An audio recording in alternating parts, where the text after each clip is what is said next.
Let's get down to business to build up a board. Did they send me tier 4 when I asked for more? Your sad turn plays won't make a splash, and you'll lose to Nibiru.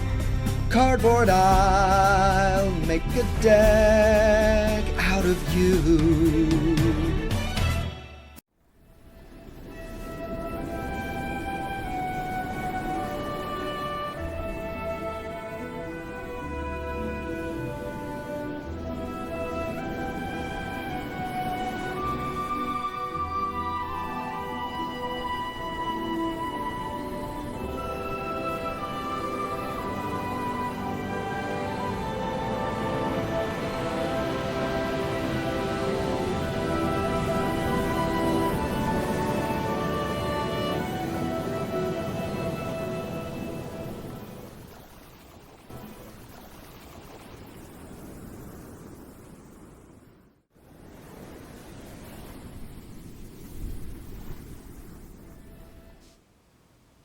Now, I know what some of you are thinking.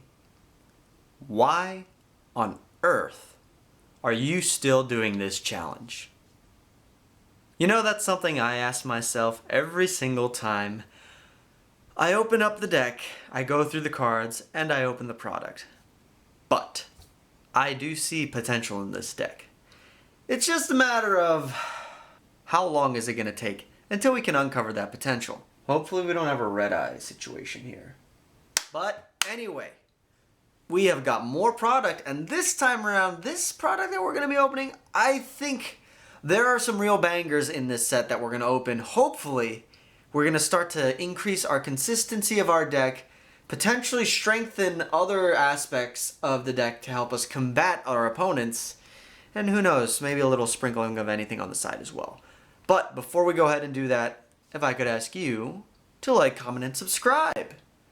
It would help the video out. But anyway, let's go ahead and jump into today's opening. The quest to build our Mermail core continues. Shadows in Valhalla. Got some good super rare reprints of Mermails. Abyss Rising once again because we need some of those original Mermail prints that only come in this set. So we're not playing around. And if we pick up any extra goodies from either of these two sets, like an Ash Blossom or anything else, I'm not complaining. Valkyrie Drita, Neospatian Glowmoss, Ninjutsu Art of Super Transformation, Goddess Oracle, Twin Twisters! That's a good pickup. Side deck worthy. That's a heavy hitter. Yeah, wow.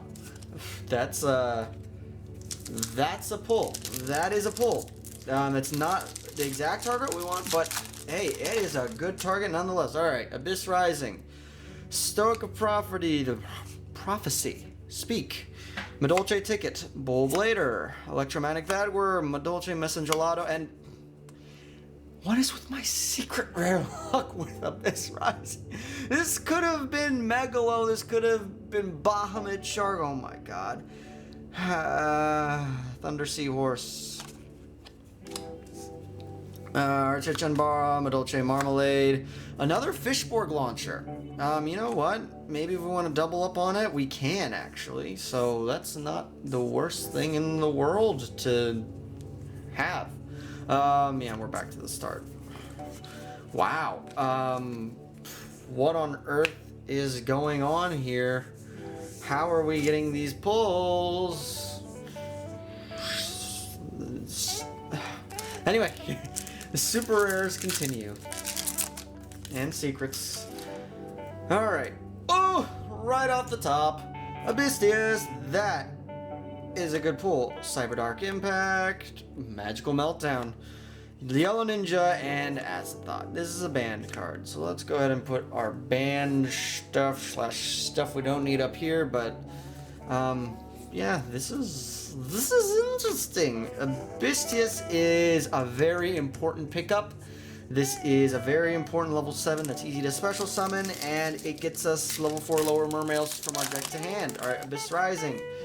Alright, Heroic Advance, Tripod Fish, Puny Penguin, Planet Pathfinder, Spellbook Star Halls are rare, Spellbook of Fate is our Ultra. Wow, that's pretty cool. Nimble Angler, Final Gesture, Snowdust Dragon, and we're back to the start. You know what? Shadows in Valhalla is treating us good so far. Abyss Rising is treating us interesting. That's... yeah. White Dragon Ninja, Goddess Udus Verdict, Avion, Abyss Sleed, you know what? We'll take it. And Schwinda is actually a nice pickup. We're not gonna run it, probably not, but who knows.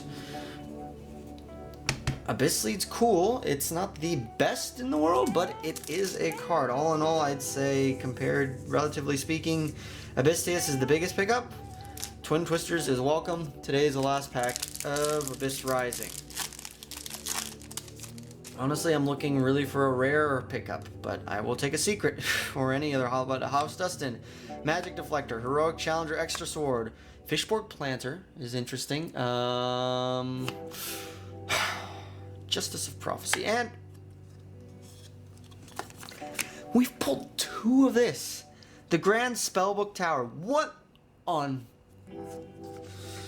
Abyss Lung? What's this one do? Your opponent can't target face-up water monsters for attacks except this one. All monsters gain 300. It's not the best in the world, but it is a mermail. Archichambara, Nimble Angler, House Dustin. Wow. Picked up a mermail, not the one we wanted, but how? We continue. Shadows in Valhalla. Last pack for today. Can we pick up a Megalo or another Abysstius? Here we go. Last pack. Goddess Veranda's Guidance, Strike Ninja, Neospatian Glowballs, and Yo. Ash Super Rare. That. Shadows in Valhalla is treating us good, and to finish off, Shaddoll Fusion, why not?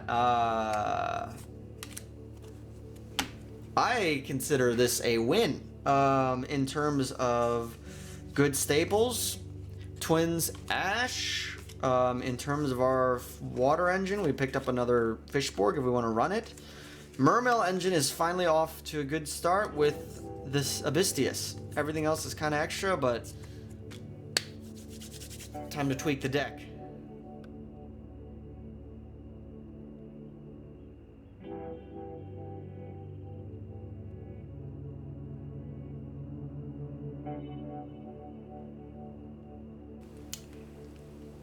That went better than I expected. We got some major hitters for the deck. We have now a Searcher / a 7 that we can splash onto the board in Abysstius. We picked up a Twin Twisters. So we now have side deck tools that are actually relevant. And we picked up an Ash Blossom. That is huge. Staple hand trap. So now, even if we go first, we go second, we have a useful tool in our arsenal that we can utilize to our advantage. So hand traps, main deck consistency. Yes, we do have to splash in some less desirable mermail cards, but we're getting there. No one said this was going to be easy. No one said this deck was going to be built within 5 episodes. Oh, I wish. Could you imagine? This is going to take time. And it will now continue onwards with our matches. Alright, so for match number 1, we are going up against Toons. And this is piloted by J-Chip from the J-Chip Show. Now, unfortunately, Ash Blossom does stop our Moray of Greed, and we are just sitting on a humble Abysstius, and yeah, it's not really doing too much, but it is a big wall, and luckily Toons have Summoning Sickness, so I am able to keep my monsters on field, which allows me to go into a Brionic after I summon out my Deep Sea Diva. We can bounce everything back, get some more advantage off of Marksman by summoning Heavy Infantry, That allows us to climb up into a Trishula, ripping some hand advantage, preventing some graveyard plays, and putting our opponent on the ropes. And that's all she wrote, because Marksman brings out Dragoons in the battle phase. We can clean up and get our first ever game win. Game number 2, we just do a humble T-set pass. No match for a Lightning Storm, unfortunately. And Gen X controller is just kind of glued to our hand. What are you going to do? We do go up into a Gungnir. We are able to at least put some pressure on, but a secondary Lightning Storm is going to completely deal with everything that we were able to accomplish. And now we have to face down a Red Eyes Flare Metal Dragon. So this monster has a very annoying and good effect of slowly burning us for 500 every time we attempt to do something. And unfortunately, we don't have too many somethings to do at the moment.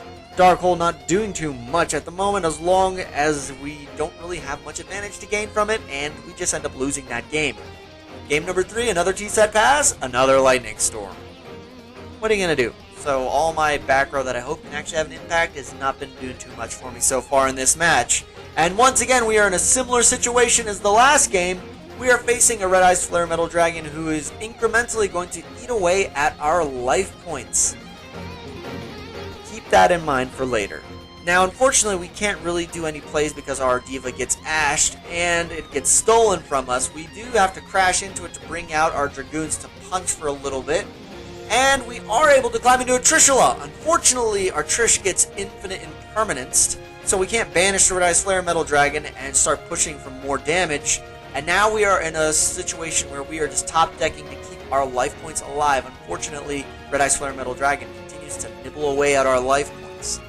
And it is a war of attrition. Can we keep on drawing monsters to protect our life points? And will our opponent, JJ from the JJ Show, draw more damage to put on board in order to finally clean up this match? Well, we actually draw Crackdown, which we can actually take! The Red Eyes Flare Metal Dragon turn the tables! Unfortunately, J-Chip from the J-Chip Show can just kind of push right over us. So we lose that match. We move on to match number 2 up against Q's Mod Shop, who is bringing appliancers to the table. And it's going to be an interesting one. However, we are able to get enough advantage out to climb up into a Gungnir, destroy a few pieces of the field, clean up, and we pass back over. We do have an Ash Blossom in hand, but the appliancers, even though we stopped the Spield spell, they can still kind of record more resources, and they have a very decent little, like, poke, annoy damage kind of game style. And our hand isn't looking too pretty, and even when we try to get some more advantage on the field through Marksman, we get stopped in the battle phase by the little, I think it's Carbuncle. Which one? The hand trap one? Either way, Tubby the Washing Machine cleans up and puts us on the ropes, and our top deck of Abyssmander, even with the equipped spell, isn't enough to clean up that board. So we lose the first game. Moving on to game number 2, all of our plays get stopped by Imperm on Heavy Infantry. It's not like it would have made that much of a difference regardless. We don't have any tuner access right now. So we're just going to have to see what we can do, try to press our luck. We do summon out our Marksman. Marksman gets some damage in. We do get stopped. However, we do have 2 Dragoons on the field. We can trigger Snow Giant's effect, which will also trigger Dragoon, which does get us a Deep Sea Diva in hand for follow-up, meaning we will have Synchro access on the next turn. Until Baguska hits the field. Baguska will send all of our monsters into defense position, negating their effects. The Link monsters, on the Appliancer side of things, they can't be turned to defense points, so it's like Baguska's not doing anything into them. And now Access Code comes out. And at this point, Q is basically toying with his food. He knows I'm in a position where I can't realistically do too much to come back. And yeah, try to do something. Jizukiru is a house of monster. And I don't really have a main deck out. I do have extra deck outs to it, but I am in a very precarious situation. I am able to tribute summon out Abyss Lead, but even with the equipped Mermail, Scale of the Kraken, it's not enough. 3100 attack is not enough to climb over the Jizukiru, and at this point, we are just sitting ducks. We are sitting dead in the water. Abyssmander's 2k booty's not enough to protect our life points. We eventually have to face down the new the Blackluster Soldier Link monster, and it is over. We unfortunately lose this match, and that puts our record for the day at 0-2. and our overall record now sits at 0-6, but we did pull up a win. Slowly but surely, we're going to now try to see if we can't break this 6-game losing record. Yes, we lost both matches. However, we won a game. That is a huge milestone. And what we are going to do now is we are going to build off that tiny sliver of hope. We're going to gain some momentum. We want to build up on this consistency. We want to also improve the extra deck because Lord knows it needs it. But we are going to take that one little positive from today and we're going to extrapolate on it.